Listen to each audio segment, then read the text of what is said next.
제 아내가 무릎을 꿇고 울면서 말했습니다. 당신 몰래 낳은 딸이 있다고요. 37살이 된 여자가 지금 우리 앞에 나타났다고요.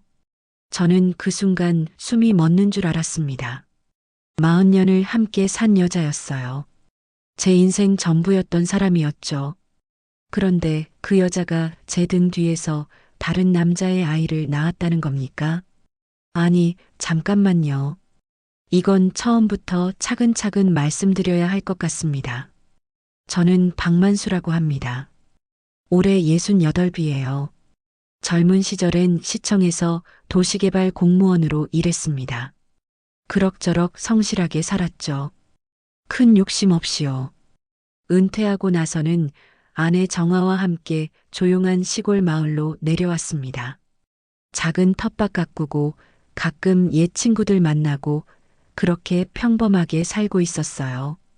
아들 태수는 서울에서 사업한다고 바빴고요. 우리 부부는 그저 조용히, 아주 조용히 늙어가고 있었습니다. 그런데 그날이었습니다. 우편함에 낯선 서류 한 통이 들어 있었어요. 등기우편이었죠. 발신인은 어떤 법무법인이었습니다. 저는 대수롭지 않게 뜯었어요. 혹시 연금 관련 서류인가 싶었거든요. 그런데 그게 아니었습니다. 유산 청구 관련 서류였어요. 수령인은 이서윤이라는 여자였습니다. 저는 그 이름을 보는 순간 묘한 기시감을 느꼈습니다. 서윤이라는 이름이요. 어디서 들어본 것 같았어요. 하지만 떠올릴 수가 없었죠. 저는 거실로 가서 정화에게 물었습니다. 이서윤이라는 사람 아냐고요. 혹시 친척 중에 이런 이름 있었냐고요. 정화의 얼굴이 하얗게 질렸습니다. 손에 들고 있던 접시가 바닥에 떨어졌어요. 산산조각이 났죠. 저는 깜짝 놀랐습니다. 정화는 그 자리에서 주저앉았어요. 입술이 파르르 떨리고 있었습니다.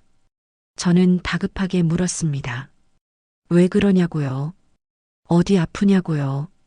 정화는 고개를 저었습니다. 그리고는 한참을 말없이 있더니 떨리는 목소리로 말했어요. 내일 얘기하자고요. 지금은 정신이 없다고요. 그날 밤 저는 잠을 이룰 수가 없었습니다. 정화도 마찬가지였어요. 침대에 누워 있는데 정화가 뒤척이는 소리가 들렸습니다. 한숨 쉬는 소리도 들렸죠. 저는 천장을 보며 생각했습니다.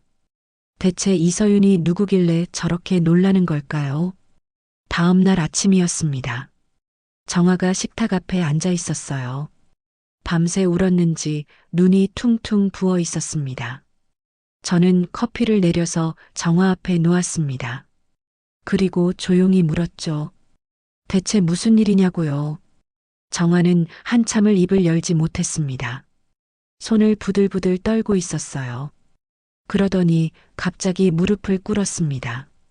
제 앞에서요. 저는 황급히 정화를 일으키려 했습니다. 왜 이러냐고 일어나라고 했죠. 하지만 정화는 고개를 저었어요. 그리고 말했습니다. 당신한테 숨긴 게 있다고요.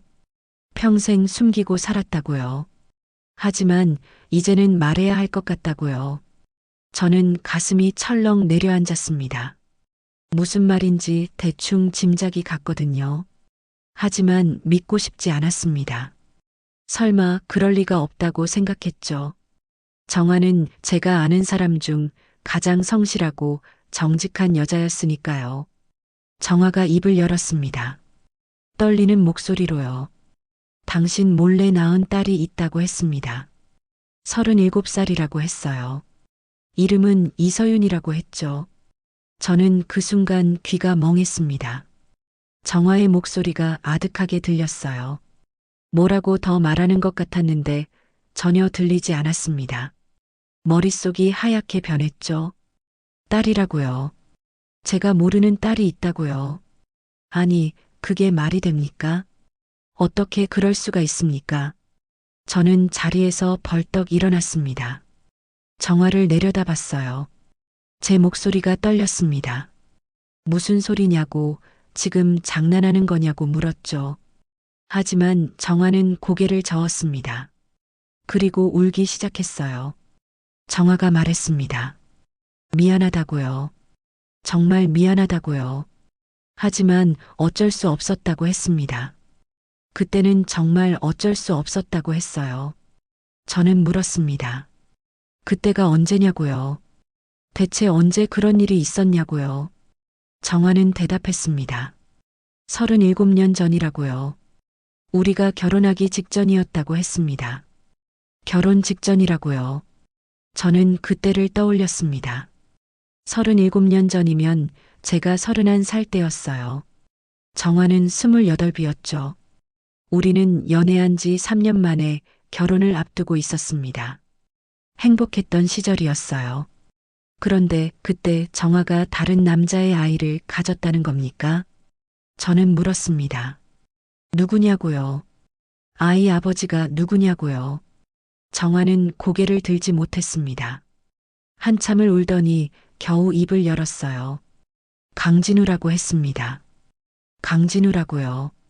저는 그 이름을 듣는 순간 온몸에 소름이 돋았습니다. 강진우는 제 친구였습니다. 아니, 친구라기보단 동료였죠. 같은 시청에서 일했었어요. 저보다 2살 많았습니다. 성격이 활달하고 야심이 많은 친구였죠. 지금은 대형 건설사 고문으로 있습니다. 정화가 강진우의 아이를 낳았다고요.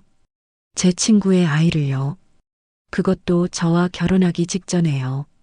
저는 주저앉고 말았습니다. 다리에 힘이 풀렸거든요. 정화가 다가와서 제 손을 잡으려 했습니다. 하지만 저는 손을 뿌리쳤어요. 만지지 말라고 했습니다. 정화가 울면서 말했습니다. 설명할 기회를 달라고요. 제발 들어달라고요. 하지만 저는 듣고 싶지 않았습니다. 아무것도 듣고 싶지 않았어요. 저는 현관문을 박차고 나갔습니다. 어디로 가는지도 모르고 걸었어요. 한참을 걷다가 뒷산으로 올라갔습니다. 정자에 앉아서 멍하니 마을을 내려다봤죠. 40년을 함께 산 여자였습니다. 제 인생의 전부였어요. 아침에 일어나면 제일 먼저 보는 얼굴이었죠. 밤에 잠들기 전 마지막으로 보는 얼굴이었습니다. 그런 여자가 저를 속였다고요. 40년 동안요. 저는 주먹으로 정자 기둥을 쳤습니다. 손에서 피가 났어요. 하지만 아프지 않았습니다. 가슴이 너무 아팠거든요. 해가 저물었습니다. 저는 집으로 돌아가지 않았어요. 산에 그냥 앉아 있었습니다. 밤이 되고 별이 떴죠. 어렸을 때 아버지와 함께 별을 보던 기억이 났습니다. 아버지는 말씀하셨어요. 사람은 정직하게 살아야 한다고요. 거짓말하지 말라고요. 저는 그렇게 살려고 노력했습니다. 공무원 생활하면서 뇌물 한 번 받은 적 없었어요. 아니, 사실 한 번 있긴 했습니다. 그건 나중에 말씀드리겠습니다. 아무튼 저는 정직하게 살려고 애썼어요. 가족한테도 거짓말하지 않았죠. 그런데 정화는 달랐습니다. 저를 속였어요. 40년 동안 거짓말 속에서 살았던 겁니다. 자정이 넘어서 집으로 돌아왔습니다. 불이 다 꺼져 있었어요. 정화는 안방에 있었습니다. 문틈으로 흐느끼는 소리가 들렸죠. 저는 그냥 작은 방으로 들어갔습니다. 침대에 누웠지만 잠이 오지 않았어요. 새벽까지 뒤척이다가 겨우 잠이 들었습니다. 꿈을 꿨어요. 37년 전으로 돌아가는 꿈이었습니다. 젊은 저와 정화가 보였어요. 우리는 한강 둔치를 걷고 있었습니다. 행복해 보였죠. 하지만 갑자기 정화가 사라졌습니다. 저는 정화를 찾아 헤맸어요. 그러다 한 건물 앞에 섰습니다. 낡은 철거 건물이었어요. 그 안에서 정화의 목소리가 들렸습니다. 살려달라고 했어요. 저는 건물 안으로 뛰어들어갔습니다. 하지만 정화는 보이지 않았어요. 대신 강진우가 서 있었습니다. 강진우는 웃고 있었어요. 그리고 말했습니다. 넌 아무것도 몰라, 만수야. 저는 소스라치게 놀랐겠습니다. 온몸이 땀으로 젖어 있었어요. 시계를 봤습니다. 새벽 5시였죠. 저는 일어나서 거실로 나왔습니다. 정화가 소파에 앉아 있었어요. 밤새 한숨도 못 잔 것 같았습니다. 저를 보더니 조심스럽게 물었습니다. 커피 드릴까요? 라고요. 저는 고개를 끄덕였습니다. 정화가 커피를 내렸어요. 저는 그 커피를 받아 마셨습니다. 쓴맛이 입안에 가득했죠. 한참을 말없이 앉아 있다가 저는 물었습니다. 왜 말 안 했냐고요? 왜 지금까지 숨기고 살았냐고요? 정화가 대답했습니다.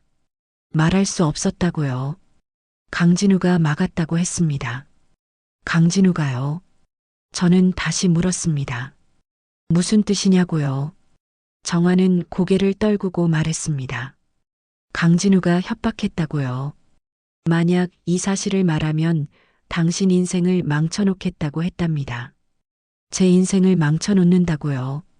저는 이해가 되지 않았습니다. 강진우가 왜 그런 말을 했을까요? 대체 무슨 이유로요? 정화가 말했습니다. 37년 전 당신과 강진우가 함께 저지른 일이 있다고요. 그 일 때문이라고 했습니다. 저는 가만히 생각했습니다. 37년 전에 강진우와 함께 무슨 일을 했었나요? 그러다 문득 떠올랐습니다. 그때 그 일 말입니까? 재개발 정보였습니다. 저는 도시개발과에서 일했어요. 그래서 어느 지역이 재개발될지 미리 알 수 있었습니다. 강진우도 같은 부서였죠. 우리는 그 정보를 이용했어요. 재개발 예정 지역의 땅을 미리 샀습니다. 불법이었죠. 하지만 젊었던 저는 돈에 눈이 멀었습니다. 그런데 그 일이 들통날 뻔했어요. 감사가 나왔거든요. 저는 겁이 났습니다. 강진우에게 말했죠.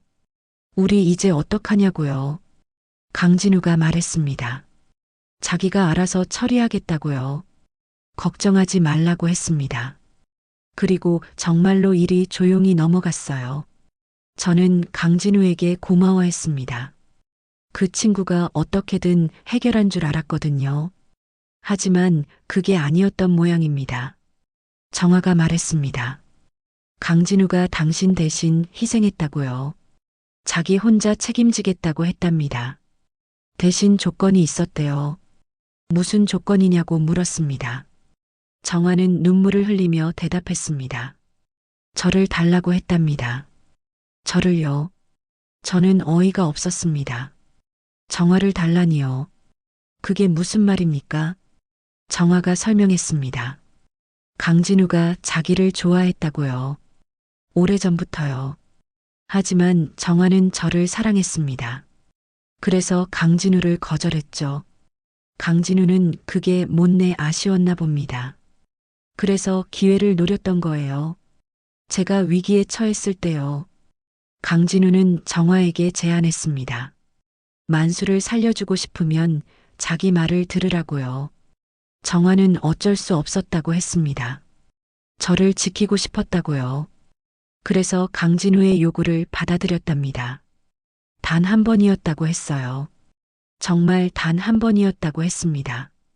그리고 그 결과로 이서윤이 태어났던 겁니다. 저는 아무 말도 할 수 없었습니다. 머릿속이 복잡했어요. 화가 나는지 슬픈지 아니면 억울한지 알 수가 없었습니다. 정화가 말했습니다. 아이를 낳고 바로 입양 보냈다고요. 강진우가 알아서 처리했다고 했습니다. 그리고 이 일은 영원히 비밀로 하자고 했대요.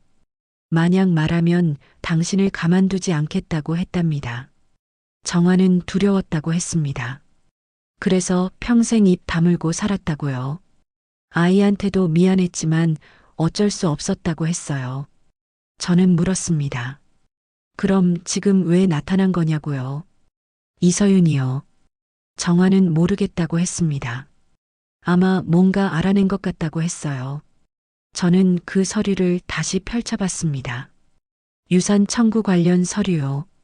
수령이는 이서윤이었습니다. 그리고 발신인 주소가 적혀 있었어요. 서울 강남이었습니다. 저는 결심했습니다. 이서윤을 만나봐야겠다고요. 대체 이 여자가 누군지, 왜 나타난 건지 직접 확인해야겠다고 생각했습니다. 그날 밤 저는 다시 꿈을 꿨습니다. 철거 건물 꿈이었어요. 이번엔 정아뿐 아니라 어린 여자아이도 보였습니다. 서윤이었을까요? 아이는 저를 보며 울고 있었어요. 저는 손을 뻗었지만 닿지 않았습니다. 깨고 나니 가슴이 답답했습니다. 이제 제 인생은 어떻게 되는 걸까요? 40년을 함께 산 아내, 그리고 제가 몰랐던 딸. 모든 게 뒤엉켜 있었습니다. 며칠 뒤 저는 서울로 올라갔습니다. 정화에게는 아무 말도 하지 않았어요. 그냥 친구 만나러 간다고만 했죠. 정화는 불안한 눈빛으로 저를 바라봤습니다. 하지만 말리지는 않았어요. 기차를 타고 서울역에 도착했습니다. 오랜만에 와보는 서울이었어요. 모든 게 낯설었습니다. 빌딩들은 더 높아져 있었고 사람들은 더 바빠 보였죠. 저는 지하철을 타고 강남으로 향했습니다. 서류에 적힌 주소는 고급 오피스텔이었습니다. 저는 초인종을 눌렀어요.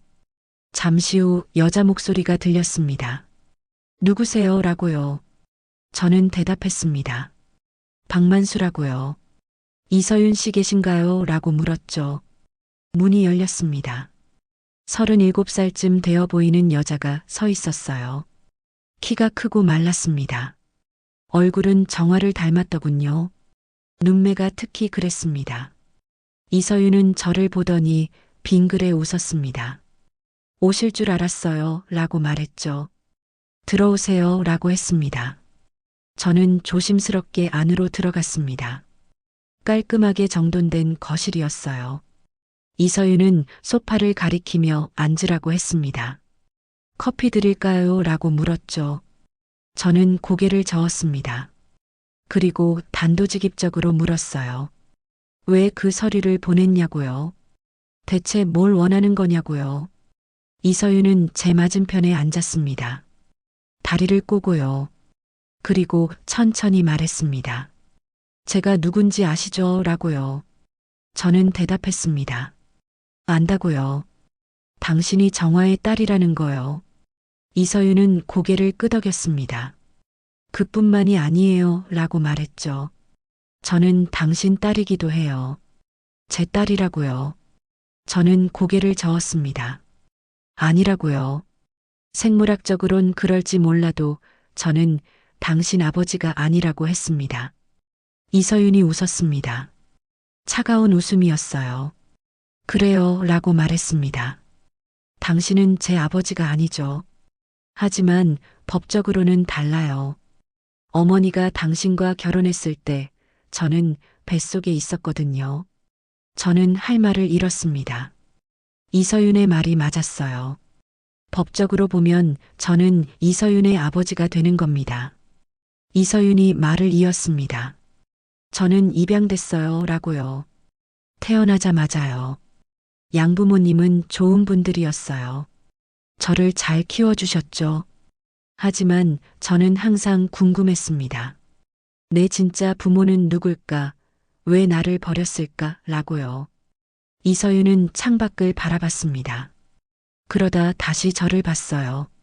25살 때 알았어요. 라고 말했습니다. 제 출생의 비밀을요. 양어머니가 돌아가시기 전에 말씀해 주셨거든요. 저는 조용히 들었습니다. 이서윤은 계속 말했어요. 그때부터 알아보기 시작했대요. 친부모가 누군지요. 시간이 오래 걸렸다고 했습니다. 하지만 결국 찾아냈다고 했죠. 그리고 알게 된 거예요. 자기 어머니가 유정아라는 것을요. 그리고 아버지가 박만수라는 것을요. 아니, 정확히는 법적 아버지가 박만수라는 거죠. 이서윤은 차를 한 모금 마셨습니다. 그리고 말했어요. 하지만 생물학적 아버지는 따로 있더군요. 라고요. 강진우라는 사람이요. 강진우요. 저는 몸이 굳었습니다. 이서윤이 그것까지 알고 있었다니요. 이서윤이 물었습니다. 강진우라는 사람 아시죠? 라고요. 저는 고개를 끄덕였습니다. 안다고요. 제 친구라고 했죠. 이서윤이 비웃었습니다. 친구요 라고 말했어요. 그 친구가 당신 아내를 범했는데요. 저는 화가 났습니다. 그렇게 말하지 말라고 했어요. 상황이 복잡했다고 했죠. 이서윤은 어깨를 으쓱했습니다. 복잡하든 말든 사실은 사실이에요. 라고 말했습니다. 저는 물었습니다. 그래서 뭘 원하냐고요? 돈이냐고요? 이서윤은 고개를 저었습니다. 돈은 충분해요. 라고 말했어요. 저는 변호사거든요. 제법 잘 나가는요. 그럼 뭐냐고 물었습니다. 대체 뭘 원하는 거냐고요? 이서윤이 저를 똑바로 쳐다봤습니다. 눈빛이 차가웠어요. 진실이요 라고 말했습니다. 37년 전에 무슨 일이 있었는지 알고 싶어요. 왜 어머니가 저를 버려야 했는지요. 왜 당신들은 저를 숨겨야 했는지요. 저는 대답할 수 없었습니다. 저도 정확히는 몰랐거든요. 정화한테 대충 들었지만 구체적인 건 몰랐습니다. 이서윤이 말했습니다. 알아봤어요 라고요.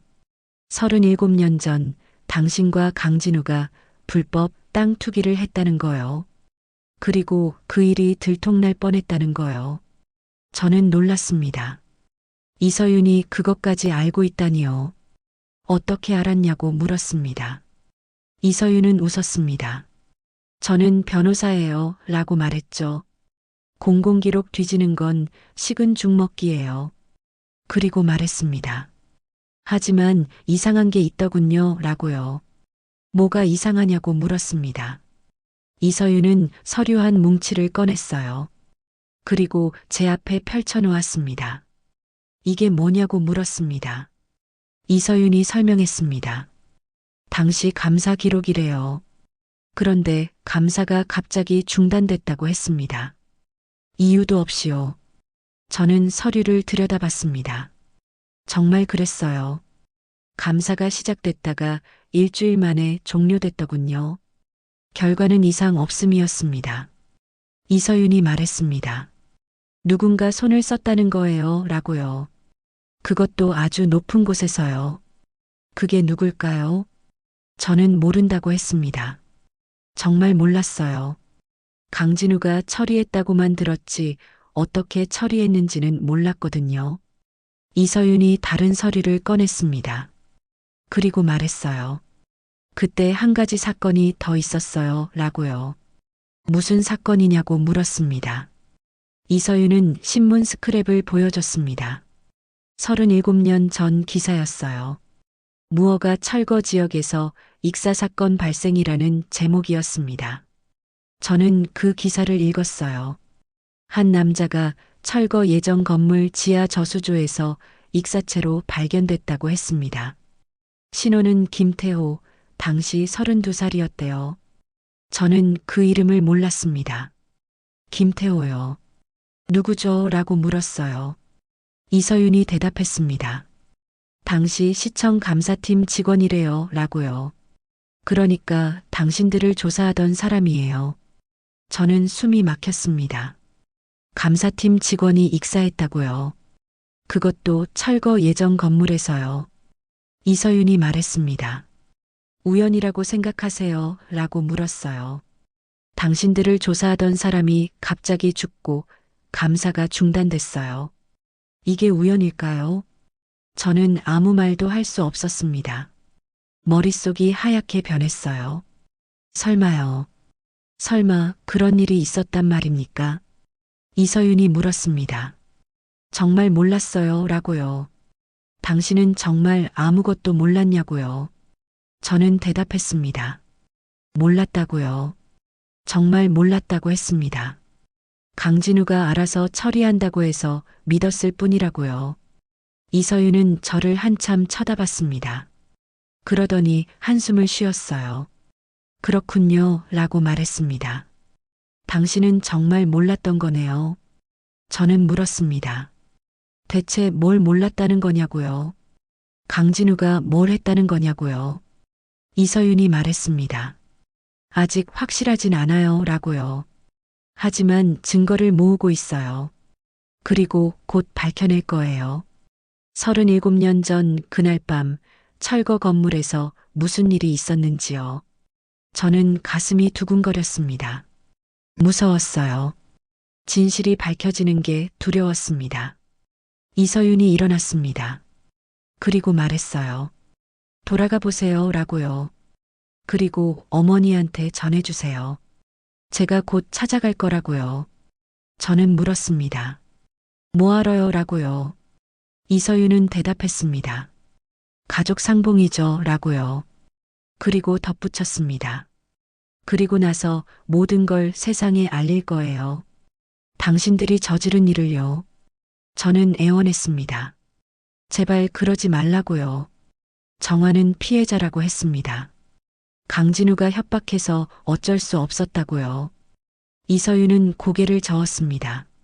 그건 변명이에요 라고 말했어요. 어머니는 저를 버렸어요. 이유야 어찌됐든요. 그리고 말했습니다. 저는 37년 동안 버려진 아이로 살았어요. 그 상처가 얼마나 깊은지 아세요? 저는 아무 말도 할 수 없었습니다. 이서윤의 고통이 느껴졌거든요. 이서윤이 문을 열어줬습니다. 나가주세요 라고 말했어요. 저는 비틀거리며 나왔습니다. 엘리베이터를 타고 내려오는데 다리가 후들거렸습니다. 로비에 앉아서 한참을 있었어요. 정신을 차릴 수가 없었습니다. 김태호라는 사람이 익사했다고요. 감사를 하던 사람이요. 그리고 그 후 모든 게 조용해졌다고요. 이게 우연일 리 없었습니다. 저는 핸드폰을 꺼냈습니다. 강진우의 번호를 찾았어요. 손가락이 떨렸습니다. 전화를 걸까 말까 고민했죠. 결국 전화를 걸었습니다. 벨이 울렸어요. 한참 후에 강진우가 받았습니다. 여보세요, 만수야 라고 말했죠. 저는 떨리는 목소리로 말했습니다. 진우 형, 만나야겠어요 라고요. 강진우는 잠시 침묵하더니 대답했습니다. 알았어 라고요. 내일 만나자고 했습니다. 다음 날 저는 강진우를 만났습니다. 강남의 한 고급 레스토랑이었어요. 강진우는 정장을 차려입고 있었습니다. 여전히 잘생기고 당당해 보였죠. 강진우가 웃으며 말했습니다. 오랜만이야 만수야 라고요. 잘 지냈어 라고 물었습니다. 저는 대답하지 않았습니다. 그냥 자리에 앉았어요. 강진우는 메뉴판을 건넸습니다. 뭐 먹을래 라고 물었죠. 저는 메뉴판을 밀어냈습니다. 그리고 단도직입적으로 물었어요. 김태호라는 사람 알아요 라고요.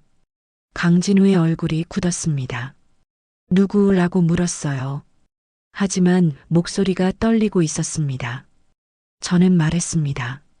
37년 전 감사팀에 있던 사람이요 라고요. 철거 건물에서 익사한 사람요.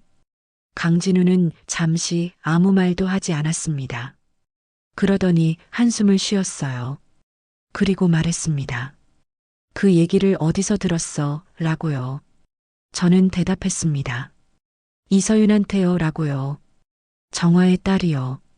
아니, 우리 딸이요. 강진우가 씁쓸하게 웃었습니다. 그래 라고 말했어요. 결국 나타났구나. 그리고 말했습니다. 나도 알고 있었어. 그 애가 알아내고 있다는 거. 저는 물었습니다. 김태호를 죽인 게 형이에요 라고요. 강진우는 고개를 저었습니다. 아니야 라고 말했어요. 나는 죽이지 않았어. 그럼 누가 죽였냐고 물었습니다. 강진우는 대답했습니다. 사고였어 라고요. 정말 사고였어.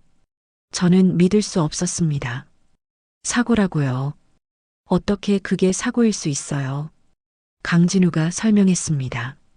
그날 밤 김태호를 만났대요. 돈을 주려고 했답니다. 입 다물어 달라고요. 하지만 김태호가 거절했대요.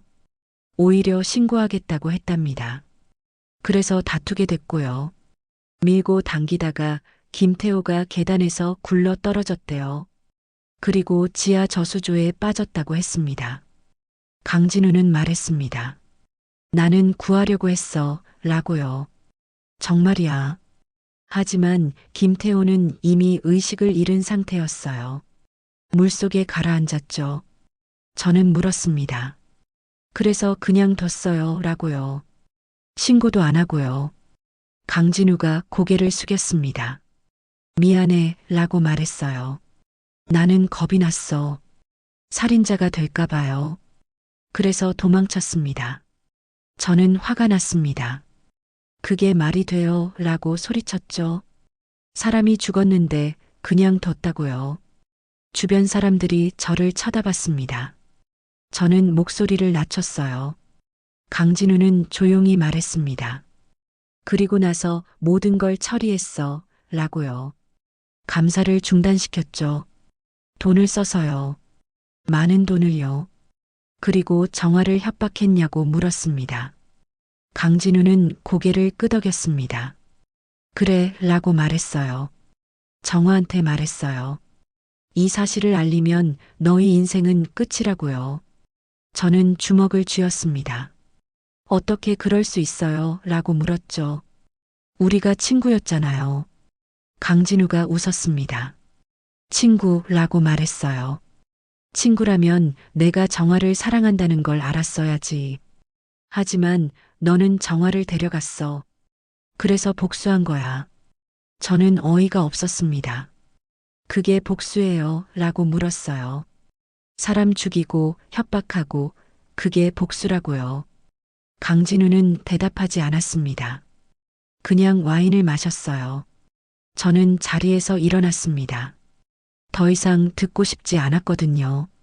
나가려는데 강진우가 말했습니다. 만수야, 라고요. 이서윤이 뭘 하려는지 알아, 라고 말했어요. 그 애는 우리를 망가뜨리려고 해. 너도 나도 정화도요. 저는 돌아봤습니다. 강진우가 말했습니다. 막아야 해, 라고요. 그 애를 막아야 한다고요. 어떻게 해요? 라고 물었습니다. 강진우가 웃었습니다. 방법은 있어, 라고 말했어요. 나한테 맡겨. 저는 고개를 저었습니다. 싫어요, 라고 말했죠. 더 이상 형 말은 듣지 않겠어요. 그리고 레스토랑을 나왔습니다. 밖에 나오니 비가 내리고 있었습니다. 저는 비를 맞으며 걸었어요. 온몸이 젖었지만 상관없었습니다. 집으로 돌아왔습니다. 정화가 현관에서 저를 기다리고 있었어요. 제 모습을 보더니 깜짝 놀랐습니다. 왜 이렇게 젖었냐고 물었죠. 저는 대답하지 않았습니다. 그냥 안방으로 들어가 침대에 누웠어요. 정화가 따라 들어왔습니다. 수건으로 제 머리를 닦아줬어요.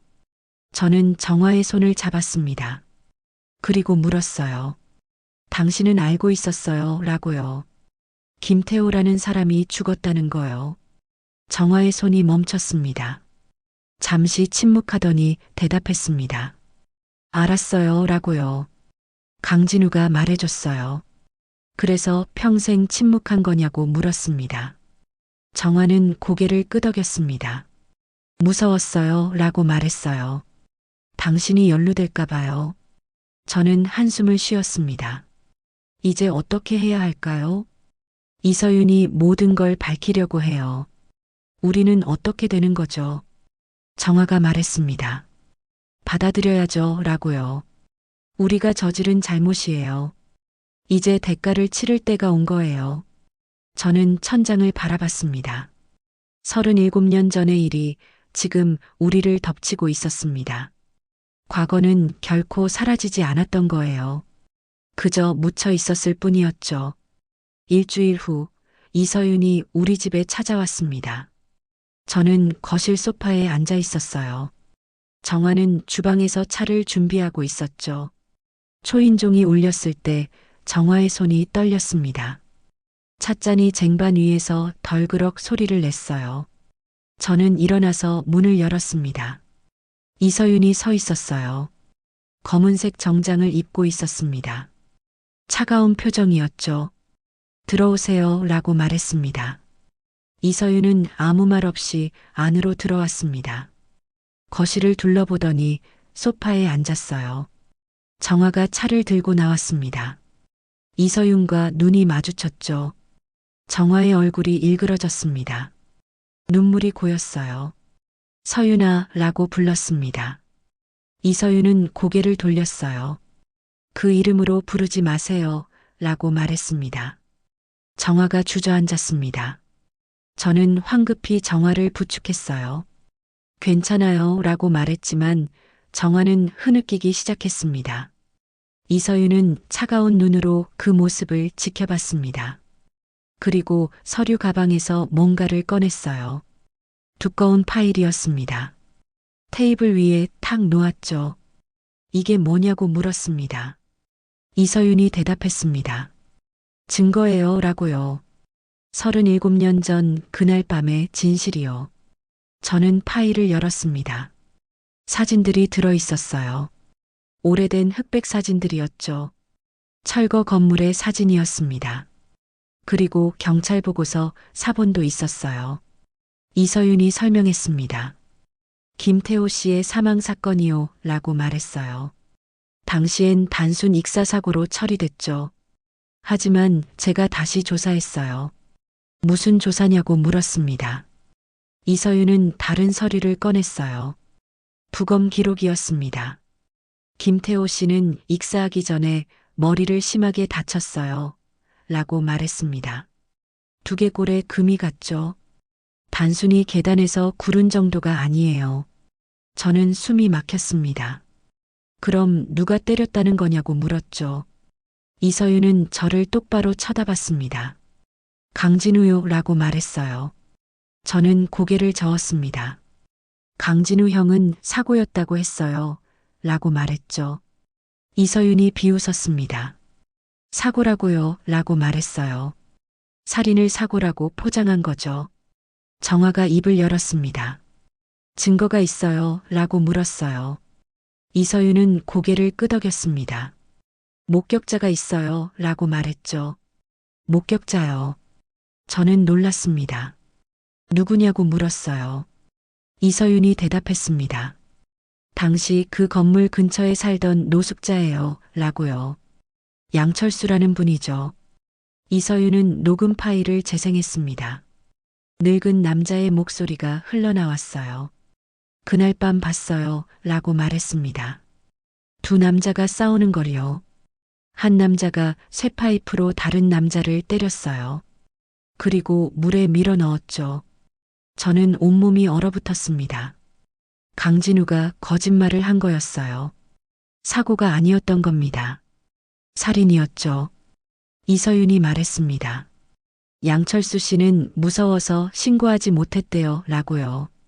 하지만 평생 그 기억을 안고 살았죠. 그리고 제가 찾아갔을 때 진실을 말해줬어요.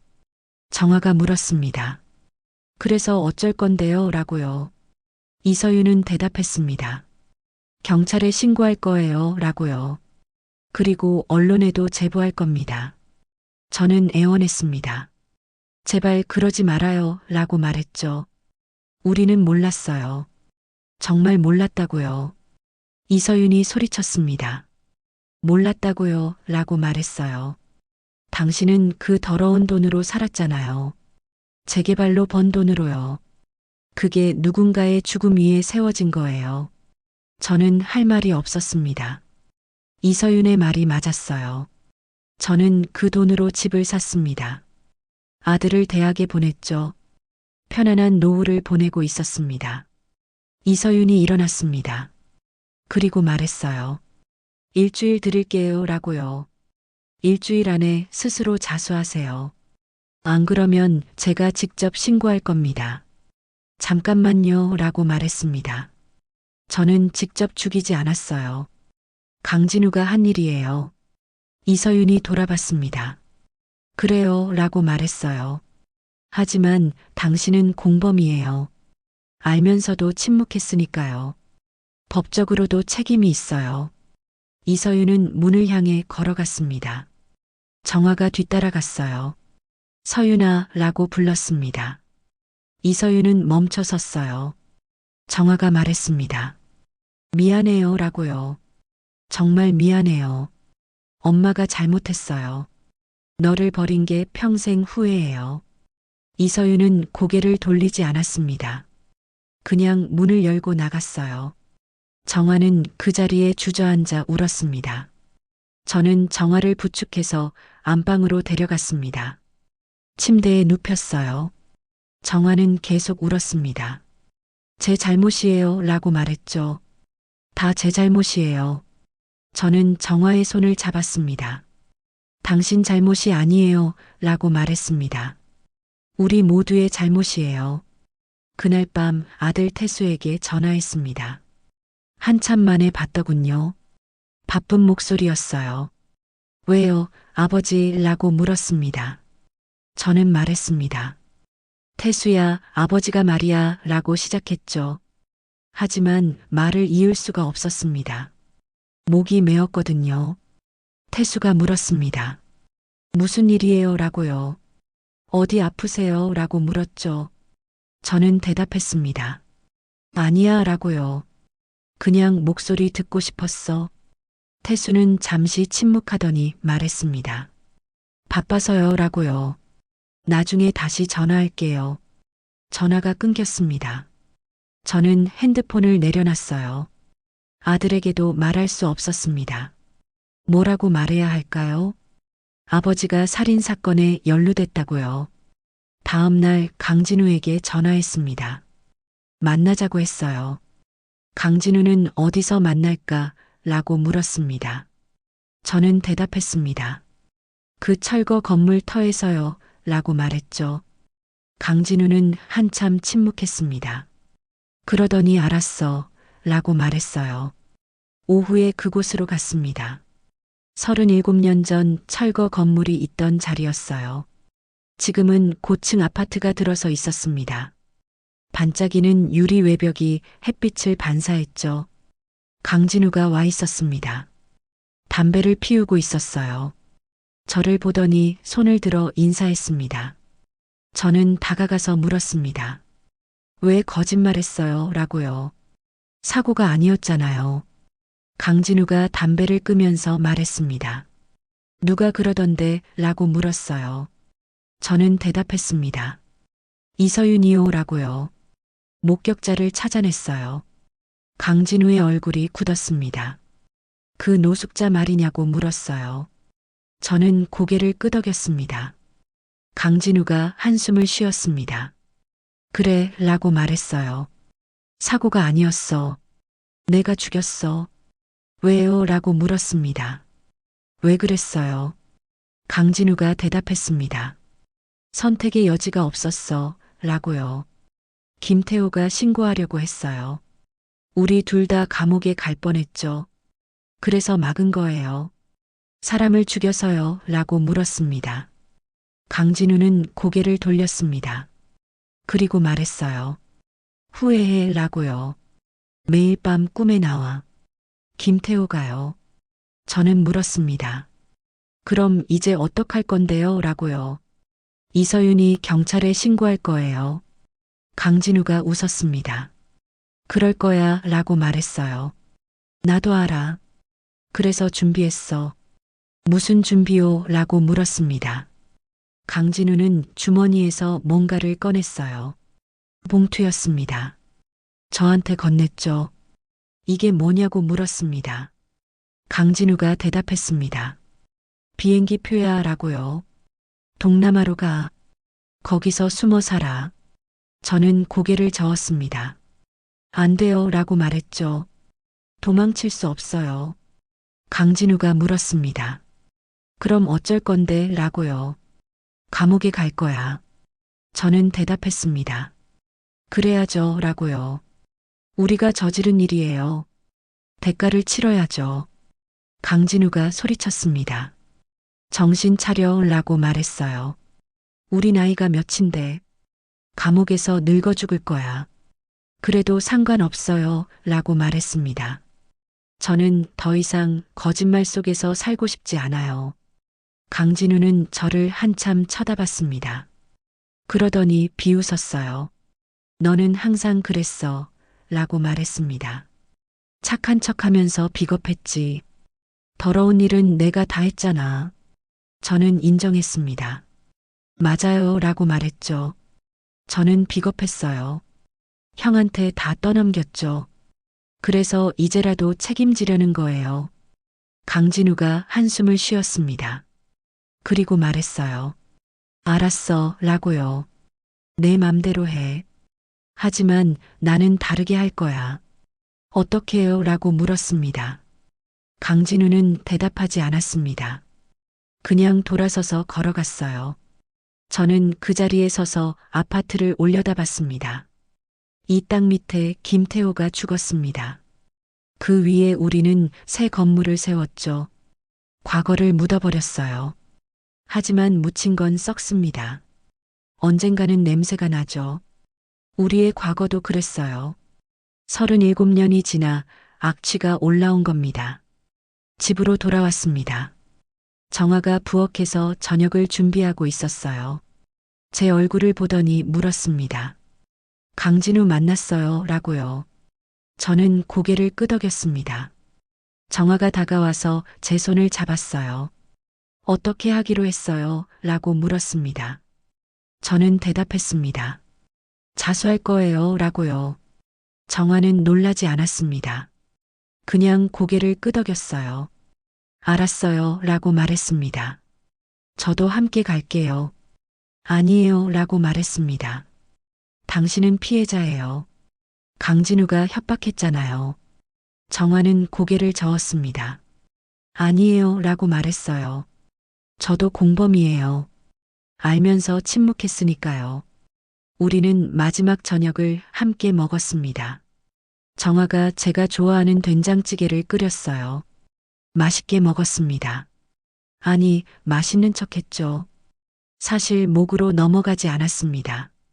식사 후 거실에 앉았습니다. 정아가 오래된 앨범을 꺼내왔어요. 우리의 젊은 시절 사진들이었습니다. 웃고 있는 우리가 보였죠. 정아가 말했습니다. 행복했어요. 라고요. 그때가요. 저는 고개를 끄덕였습니다.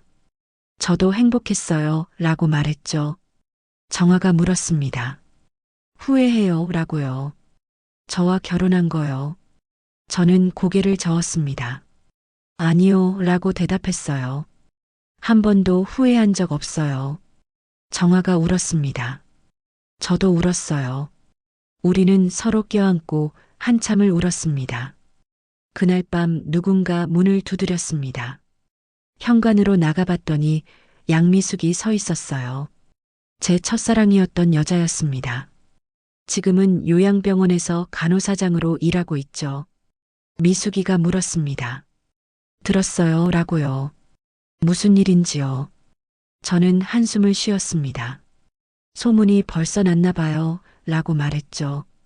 미숙이가 안으로 들어왔습니다. 정아와 인사를 나눴어요. 그리고 저한테 말했습니다. 만수 씨 라고요. 정말 자수할 거예요? 라고 물었습니다. 저는 고개를 끄덕였습니다. 미숙이는 한참 저를 쳐다봤어요. 그러더니 말했습니다. 용기 있는 선택이에요. 라고요.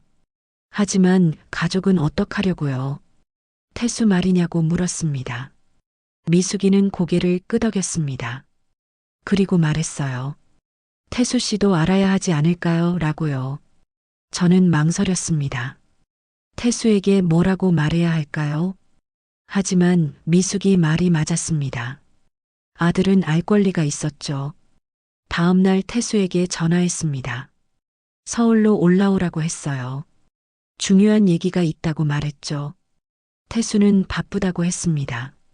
하지만 제가 간절히 부탁하자 마지못해 승낙했어요. 이틀 후 태수가 내려왔습니다.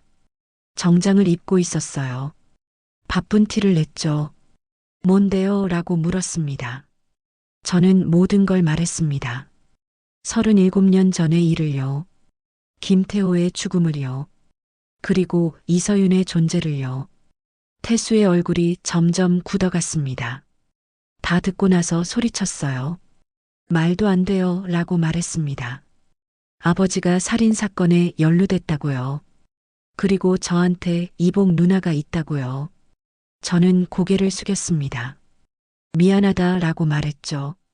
태수가 물었습니다. 그래서 어쩔 건데요 라고요. 자수할 거야 라고 대답했습니다. 태수는 믿을 수 없다는 표정이었어요. 자수요 라고 되물었습니다. 그럼 저는 어떡하라고요? 아버지가 정가자가 되면 제 사업은 어떻게 돼요?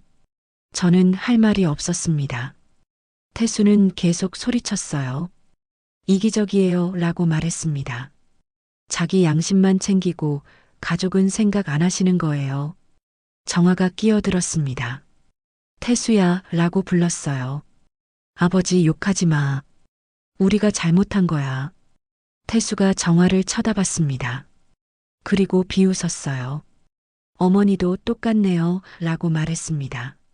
저를 버리고 딸을 낳았으면서 이제 와서 양심 찾으시는 거예요. 태수는 가방을 집어들고 나갔습니다. 문을 쾅 닫았어요. 저는 그 소리에 주저앉았습니다. 정화가 다가와서 제 등을 쓰다듬었습니다. 괜찮아요 라고 말했어요. 태수도 이해할 거예요. 시간이 지나면요. 하지만 저는 알았습니다. 태수는 이해하지 못할 거예요. 아들을 잃었습니다. 제 손으로요. 일주일이 지났습니다. 이서윤이 준 기한이었어요. 저는 경찰서로 가려고 준비했습니다. 정화도 함께 갈 준비를 했죠. 현관문을 나서려는데 전화가 울렸습니다. 강진우였어요. 목소리가 떨리고 있었습니다.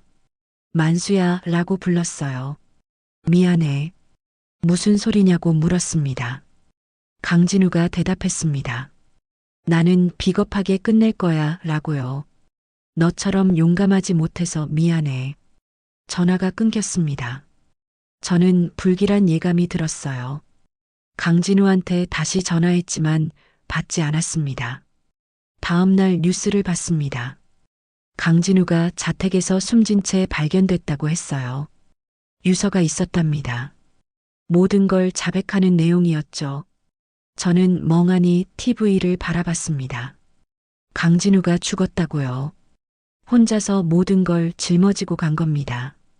강진우의 장례식에 갔습니다. 빈소는 조용했어요. 조문객이 많지 않았습니다. 강진우는 가족이 없었거든요. 평생 혼자 살았죠. 영정사진 속 강진우는 웃고 있었습니다. 하지만 그 웃음이 슬퍼 보였어요. 저는 분향을 하고 절을 올렸습니다. 정화도 함께 절했죠. 나오는데 이서윤을 마주쳤습니다. 검은 옷을 입고 있었어요. 저를 보더니 말했습니다. 결국 이렇게 됐네요 라고요. 저는 대답했습니다. 당신이 원한 게 이거였어요 라고 물었죠. 이서윤은 고개를 저었습니다. 아니에요 라고 말했어요. 저는 진실을 원했어요. 복수가 아니라요. 하지만 결과는 같잖아요 라고 말했습니다. 사람이 죽었어요. 이서윤은 입술을 깨물었습니다. 그리고 말했어요. 제 잘못인가요? 라고 물었습니다. 진실을 밝힌 게 잘못인가요? 저는 대답하지 못했습니다. 이서윤의 말이 틀리지 않았거든요. 진실은 밝혀져야 했습니다. 하지만 그 대가가 너무 컸어요. 이서윤이 말했습니다. 유서 내용 보셨죠? 라고요. 저는 고개를 끄덕였습니다. 강진우는 유서의 모든 걸 자백했어요. 김태호를 죽인 것도요. 정화를 협박한 것도요. 그리고 제가 아무것도 몰랐다고 썼습니다. 이서윤이 물었습니다. 정말 몰랐어요 라고요. 저는 대답했습니다. 김태호 죽음은 몰랐어요 라고요. 하지만 불법 투기는 알았죠. 그것도 죄예요. 이서윤은 한참 저를 쳐다봤습니다. 그러더니 말했어요. 내일 기자회견 하세요. 라고요. 당신도 자백하세요. 왜요? 라고 물었습니다. 강진우가 다 뒤집어 쓰고 갔잖아요. 이서윤이 대답했습니다. 그게 옳지 않아요. 라고요. 당신도 책임져야죠. 저는 한숨을 쉬었습니다. 알았어요. 라고 말했죠. 그렇게 하겠습니다. 다음 날 기자회견을 열었습니다. 시청 앞 광장이었어요. 기자들이 많이 왔습니다. 카메라 플래시가 터졌죠. 저는 단상에 섰습니다. 떨리는 목소리로 말했어요. 37년 전 저는 불법 토지 투기에 가담했습니다. 라고 시작했습니다. 그리고 모든 걸 말했습니다. 재개발 정보를 이용한 것을요. 강진우와 함께 땅을 산 것을요. 그리고 그 과정에서 김태호라는 분이 돌아가셨다는 것을요. 기자들이 질문을 쏟아냈습니다. 김태호 씨 죽음을 알고 계셨습니까? 라고 물었어요. 저는 대답했습니다. 최근에 알았습니다. 라고요. 하지만 그전에도 뭔가 잘못됐다는 건 느꼈어야 했습니다. 또 다른 기자가 물었습니다. 왜 지금 고백하시는 겁니까? 라고요.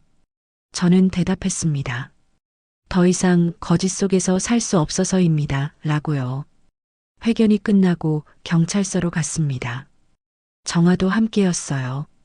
우리는 조사를 받았습니다. 진술서를 작성했죠. 경찰관이 말했습니다.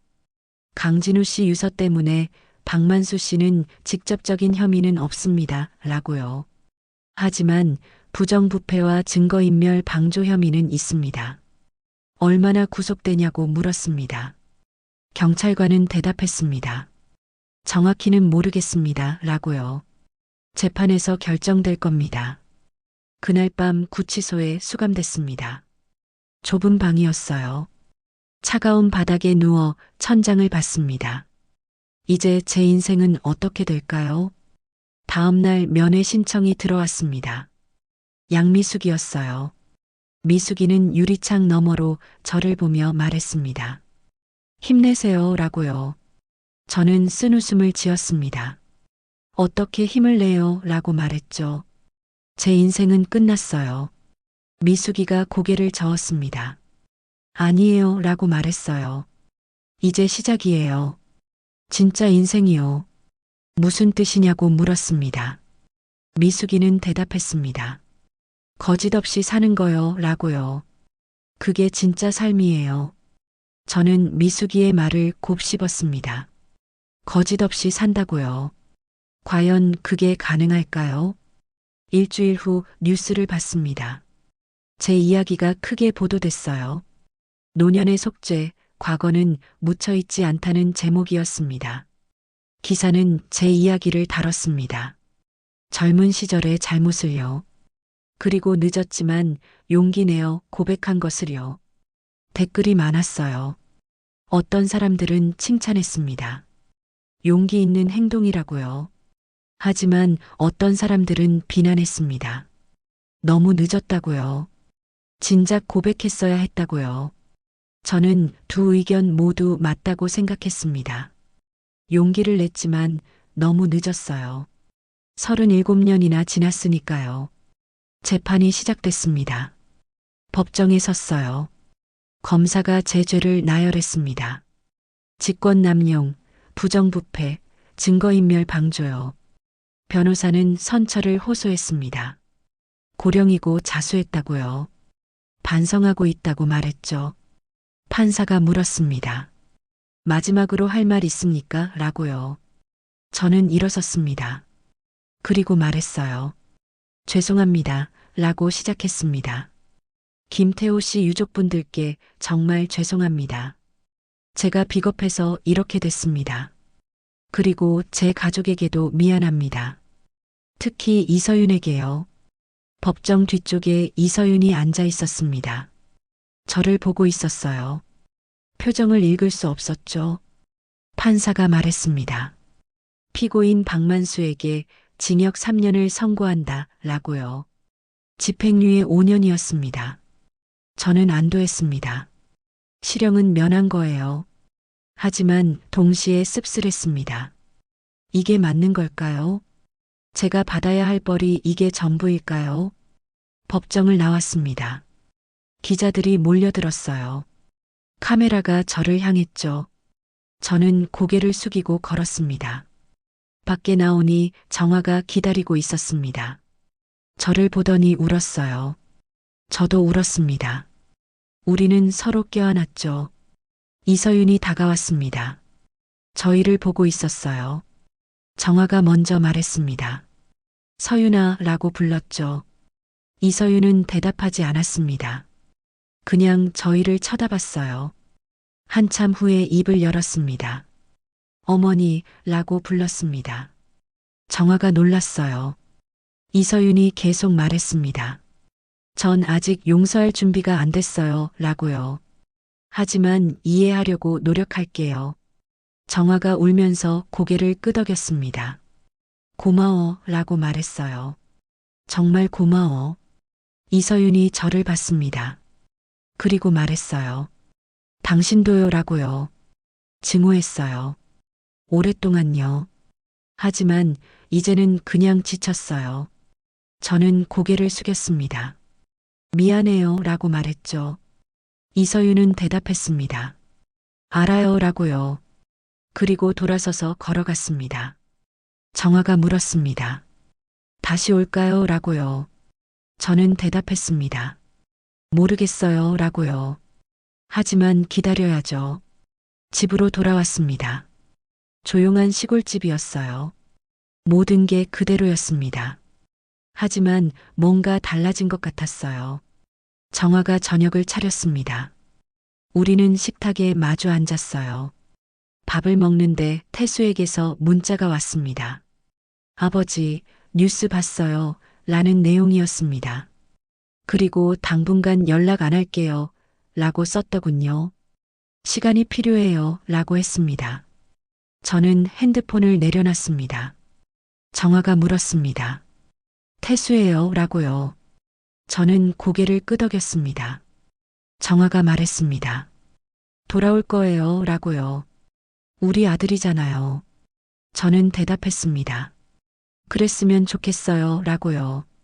그날 밤 잠을 이룰 수 없었습니다. 밖에 나가서 별을 봤어요. 하늘에 별이 가득했습니다. 아버지 생각이 났죠. 아버지는 말씀하셨습니다. 별은 죽은 사람들의 영혼이라고요. 그들이 우리를 지켜본다고요. 저는 별들을 보며 말했습니다. 김태호 씨라고 불렀어요. 용서해 주세요. 그리고 강진우에게도 말했습니다. 편히 쉬세요 라고요. 바람이 불었습니다. 차가운 바람이었어요. 하지만 상쾌했습니다. 오랜만에 느끼는 해방감이었죠. 다음 날 아침 현관문에 소포가 놓여 있었습니다. 발신인은 이서윤이었어요. 저는 소포를 열었습니다. 안에 편지가 들어 있었습니다. 이서윤의 글씨였어요. 천천히 읽었습니다. 박만수 씨께 라고 시작됐습니다. 저는 당신을 아버지라고 부를 수 없습니다. 아직은요. 하지만 언젠가는 부를 수 있을지도 모르겠어요. 당신이 용기 낸 걸 알아요. 쉽지 않았을 거예요. 그래서 조금은 존경합니다. 조금만요. 어머니를 잘 돌봐주세요. 어머니는 평생 고통 속에 사셨어요. 이제는 행복할 자격이 있어요. 그리고 저도 노력할게요. 당신들을 이해하려고요. 시간이 걸리겠지만요. 언젠가 다시 만나요. 그때는 좀 더 편한 마음으로 만났으면 좋겠습니다. 이서윤 올림. 저는 편지를 읽고 또 읽었습니다.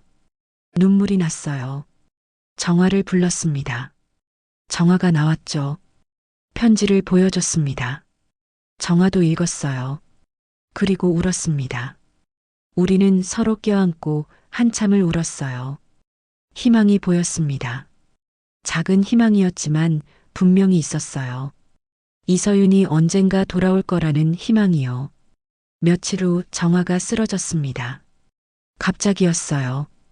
아침에 일어나더니 현기증을 호소했습니다. 그리고 그냥 쓰러졌죠. 저는 황급히 구급차를 불렀습니다. 병원으로 갔어요. 의사가 말했습니다. 뇌출혈이래요 라고요. 수술이 필요하답니다. 수술은 성공했습니다. 하지만 정화는 깨어나지 못했어요. 혼수 상태에 빠졌습니다. 의사는 말했습니다. 기다려 볼 수밖에 없다고요. 저는 병실에서 정화를 지켰습니다. 손을 잡고 말했어요. 깨어나요 라고요. 제발 깨어나요. 하지만 정화는 깨어나지 않았습니다. 일주일이 지나고 2주일이 지났어요. 여전히 누워 있었습니다. 이서윤이 병원에 왔습니다. 정화를 보더니 눈물을 흘렸어요. 저는 놀랐습니다. 이서윤이 우는 걸 처음 봤거든요. 이서윤이 정화의 손을 잡았습니다. 그리고 말했어요. 어머니라고 불렀습니다. 깨어나세요.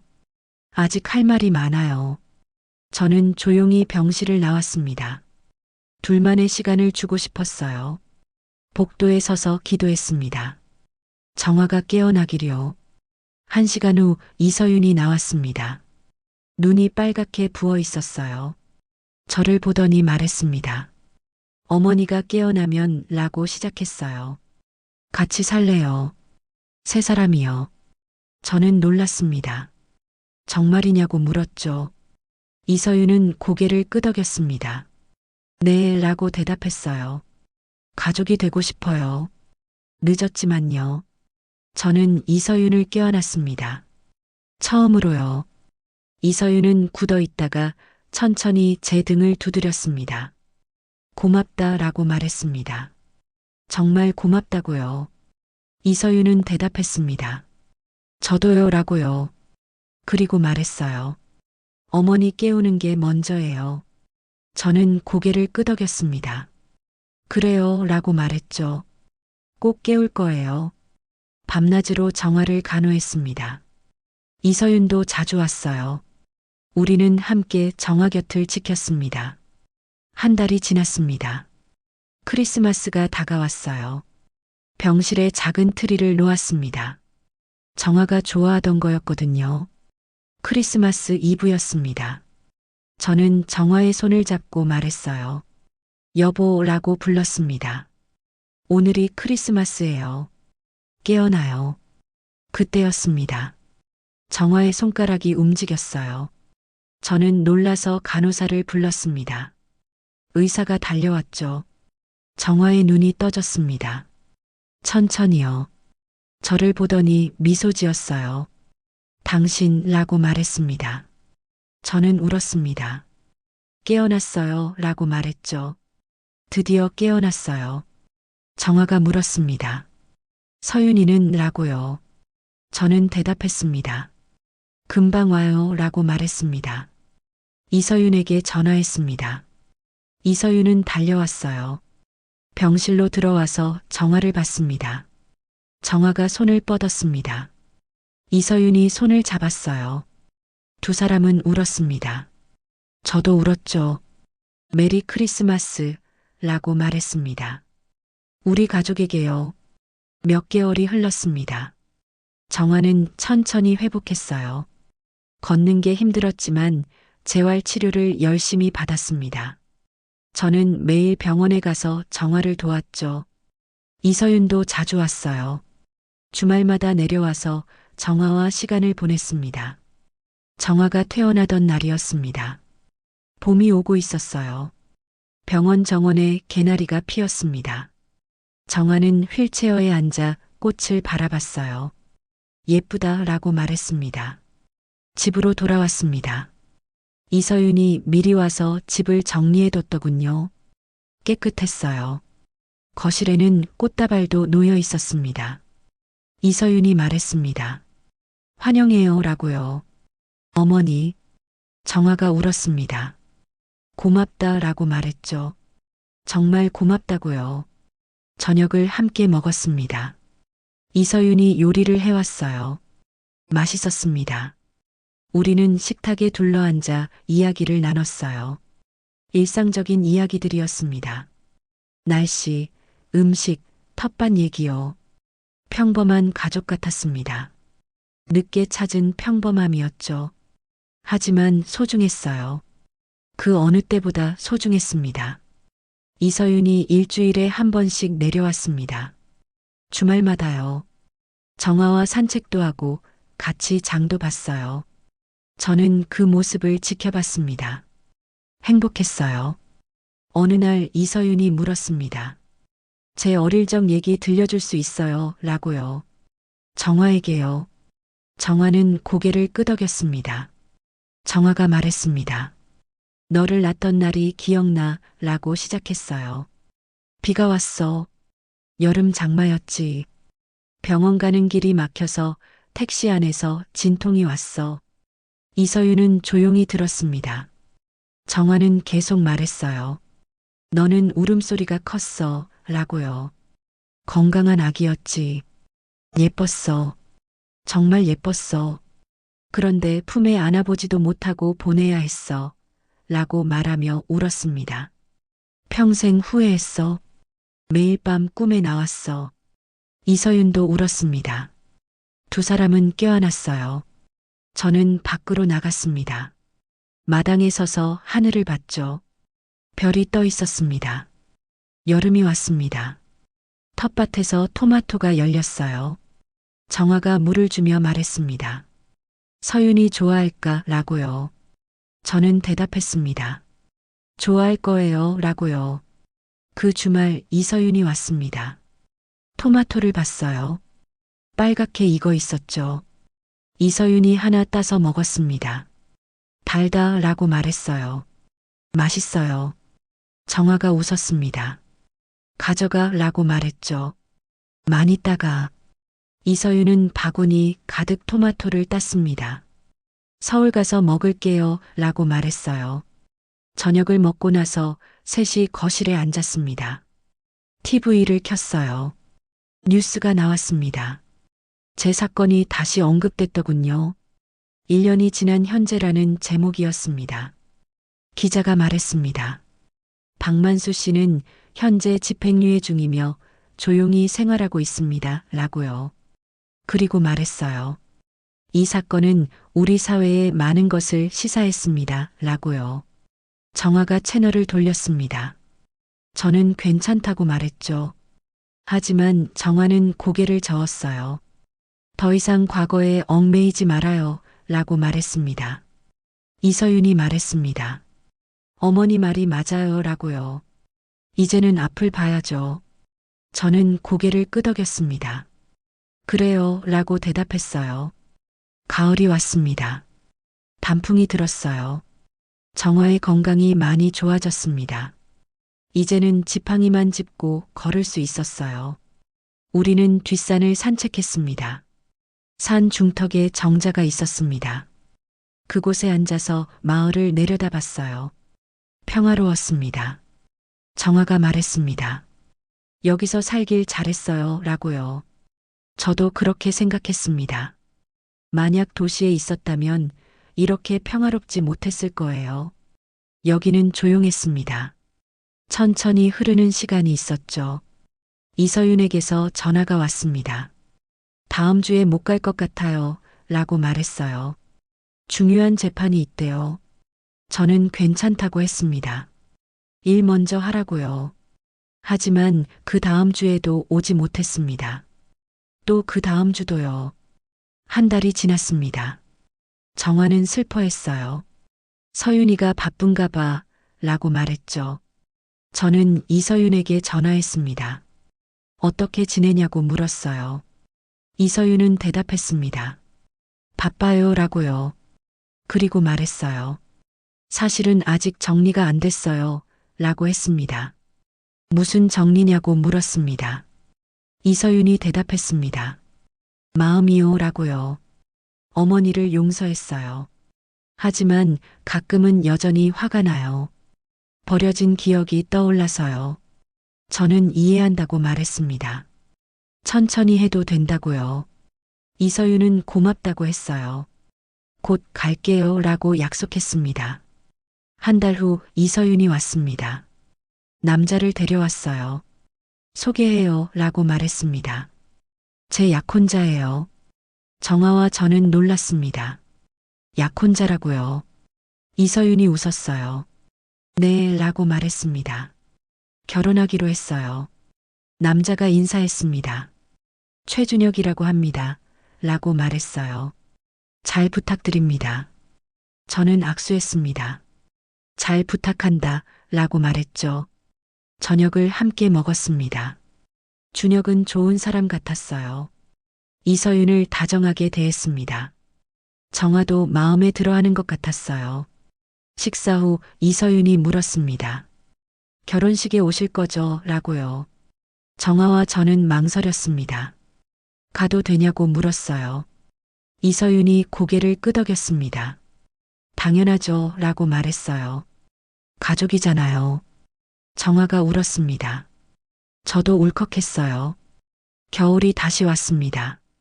정아의 두 번째 크리스마스였어요. 작년보다 건강해 보였습니다. 우리는 트리를 꾸몄어요. 작은 트리였지만 예뻤습니다. 이서윤이 크리스마스 전날 내려왔습니다. 준혁도 함께였어요. 우리는 넷이서 저녁을 먹었습니다. 케이크도 먹었죠. 준혁이 말했습니다. 가족 같아요 라고요. 따뜻해요. 이서윤이 웃었습니다. 가족이에요 라고 말했어요. 자정이 됐습니다. 메리 크리스마스 라고 말했어요. 우리 모두요. 정아가 말했습니다. 행복해요 라고요. 정말 행복해요. 저도 행복했습니다. 이상하게도요. 모든 걸 잃었는데 행복했어요. 명예도 잃었고 돈도 많이 썼고 친구도 잃었습니다. 하지만 가족을 얻었어요. 새해가 밝았습니다. 정화의 건강이 조금씩 나빠졌어요. 의사는 말했습니다. 자연스러운 노화 과정이라고요. 받아들여야 한다고 했습니다. 정화는 침대에서 보내는 시간이 많아졌습니다. 저는 곁에서 간호했어요. 책을 읽어줬습니다. 정화가 좋아하는 시를 읽었죠. 이서윤이 주말마다 왔습니다. 정화와 이야기를 나눴어요. 어릴 적 얘기, 양부모님 얘기, 준혁 얘기를 했습니다. 정화는 웃으며 들었어요. 봄이 왔습니다. 이서윤의 결혼식이 다가왔어요. 정화는 가고 싶어 했습니다. 하지만 몸이 약했죠. 의사는 말렸어요. 이서윤이 말했습니다. 괜찮아요 라고요. 여기서 작은 파티 할게요. 그래서 우리 집 마당에서 작은 결혼식을 했습니다. 하객은 많지 않았어요. 준혁 가족과 몇몇 친구들 뿐이었습니다. 하지만 따뜻했어요. 정화는 휠체어에 앉아 지켜봤습니다. 이서윤이 아름다웠습니다. 하얀 드레스를 입고 있었어요. 준혁 옆에 섰죠? 주례가 물었습니다. 서로 사랑하겠습니까? 라고요. 네, 라고 두 사람이 대답했습니다. 키스했어요. 사람들이 박수 쳤습니다. 정화도 박수 쳤죠. 저도 박수 쳤습니다. 피로연에서 이서윤이 말했습니다. 감사 인사를 하겠습니다. 라고 시작했어요. 그리고 정화를 봤습니다. 어머니 라고 불렀어요. 평생 원망했어요. 하지만 이제는 이해해요. 어머니도 피해자였다는 걸요. 그리고 말했습니다. 사랑해요, 어머니. 정화가 울었습니다. 저도 울었어요. 모두가 울었습니다. 이서윤이 저를 봤습니다. 그리고 말했어요. 박만수 씨라고 불렀습니다. 아니, 아버지.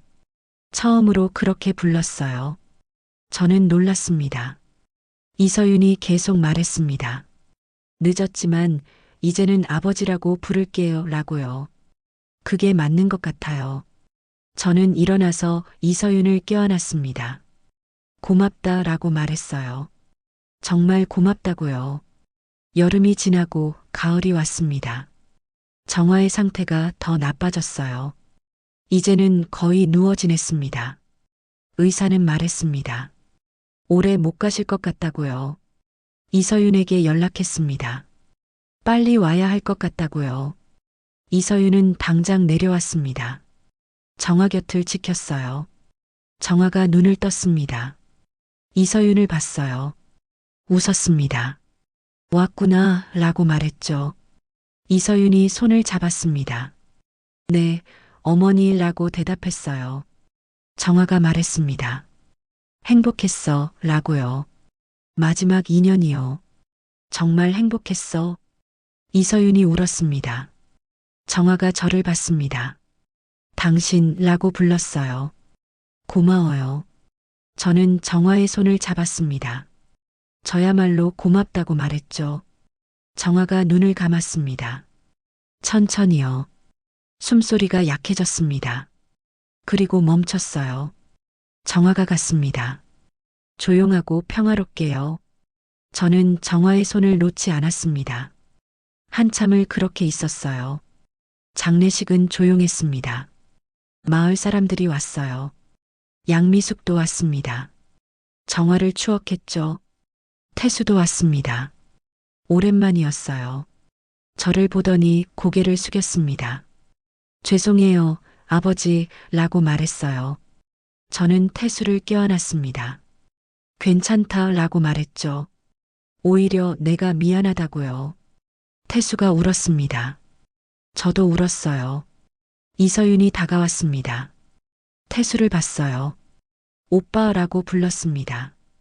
태수는 놀랐어요. 이서윤이 손을 내밀었습니다. 태수가 그 손을 잡았죠. 정화를 묻었습니다. 뒷산 공동묘지예요. 햇살이 잘 드는 곳이었습니다. 정화가 좋아할 만한 자리였죠. 한 달이 지났습니다. 저는 혼자 살았어요. 이서윤이 같이 살자고 했습니다. 하지만 저는 거절했어요. 괜찮다고 했죠. 사실 외로웠습니다. 하지만 견딜만 했어요. 정화의 빈자리가 컸지만요. 매일 아침 묘지에 갔습니다. 정화와 이야기를 나눴어요. 여보라고 불렀습니다. 오늘도 날씨가 좋네요. 서윤이는 잘 지내요. 준혁이도 좋은 사람이에요. 태수도 가끔 연락해요. 우리 가족이 조금씩 회복되고 있어요. 겨울이 왔습니다. 크리스마스 전날이었어요. 이서윤이 왔습니다. 태수도 함께였어요. 준혁도 있었죠. 우리는 저녁을 함께 먹었습니다. 정화가 만들던 음식들을 만들었어요.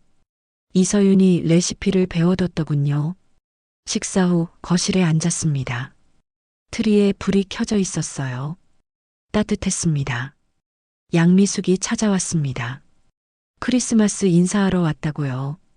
우리는 함께 차를 마셨습니다. 미숙이 물었습니다. 이젠 용서했나요? 라고요. 자기 자신을요. 저는 잠시 생각했습니다. 그리고 대답했어요. 네, 라고 말했습니다. 이젠 용서했어요.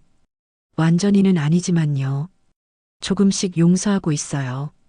미숙이 웃었습니다. 잘 됐네요, 라고 말했어요. 그게 중요해요. 창밖을 봤습니다. 눈이 내리고 있었어요. 하얀 눈이 마당을 덮었습니다. 아름다웠죠. 이서윤이 말했습니다. 내년에는 어머니 산소에 벚나무를 심어요, 라고요. 어머니가 벚꽃을 좋아하셨잖아요. 좋은 생각이라고 말했습니다. 태수도 동의했어요. 우리는 내년 봄을 이야기했습니다. 함께 나무를 심기로 했죠. 자정이 됐습니다. 메리 크리스마스 라고 말했어요. 모두가 화답했습니다. 저는 하늘을 올려다봤습니다.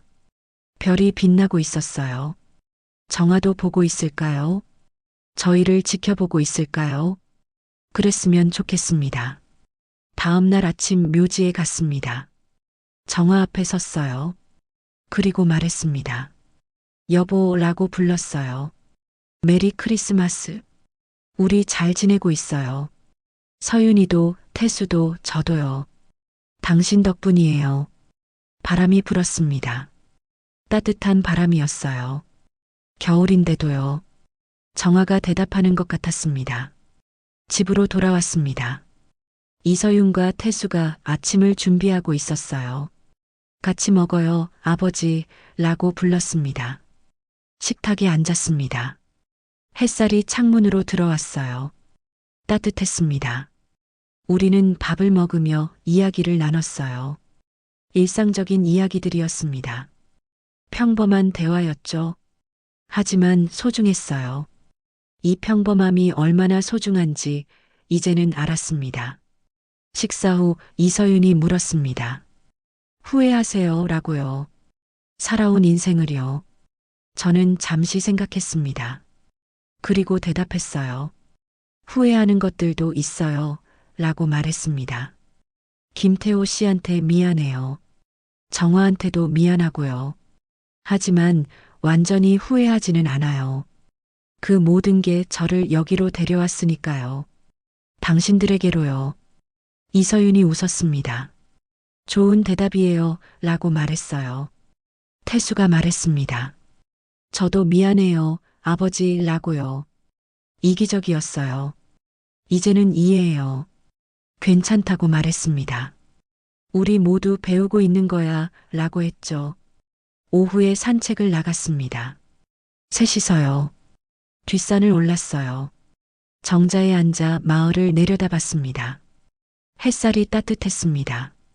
겨울 햇살이었지만 봄 같았어요. 희망이 느껴졌습니다. 이서윤이 말했습니다. 행복해요, 라고요. 지금이요.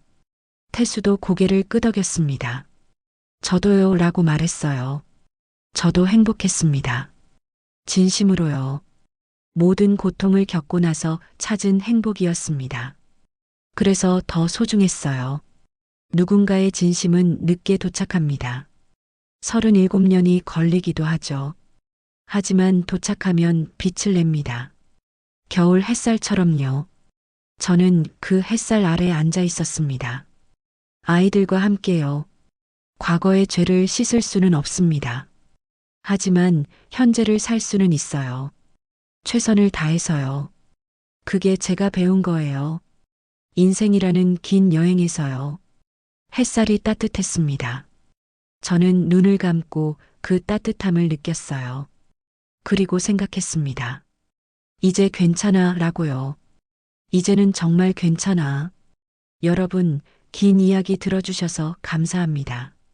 과거의 잘못은 결코 사라지지 않습니다. 하지만 용서와 화해는 가능해요. 시간이 걸리더라도요. 제 이야기가 여러분께 무엇을 남겼을까요? 혹시 비슷한 경험이 있으신가요?